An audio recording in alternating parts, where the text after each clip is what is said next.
Βάλε το κεφάλι σου σε κινητήρα τζετ. Κατάπιε μια χειροβομβίδα. Βάλε τη γλώσσα σου στην πρίζα. Δέσε τον εαυτό σου σε έναν πύραυλο. Πιο χάζι τρόποι να πεθάνεις. Τόσοι πολύ χάζι Τρόποι να πεθάνεις. Πιο χάζι τρόποι να πεθάνεις. Τόσοι πολύ χάζι Τρόποι να πεθάνεις. Ρίξε το αμάξι σου στο γκρεμό.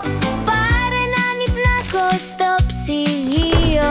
Παίξε μπάλα στην εθνική οδό. Χόρεψε δίπλα σε ανοιχτό υπόνομο. Πιο χάζι τρόποι να πεθάνεις. Τόσοι πολύ χάζι Τρόποι να πεθάνεις. Πιο χάζι τρόποι να πεθάνεις.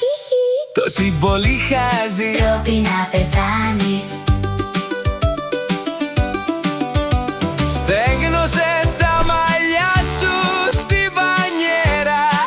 Βρες ένα βοά και αγκαλιάσε τον. Χάιδεψε μια τίγρησα γατάκι. Πες στη γυναίκα σου είσαι πολύ χοντρή. Πιο χάζι τρόποι να πεθάνεις. Τόσοι πολύ χάζι Τρόποι να πεθάνεις. Πιο χάζι τρόποι να πεθάνεις. Τόσοι πολύ χάζι Τρόποι να πεθάνεις.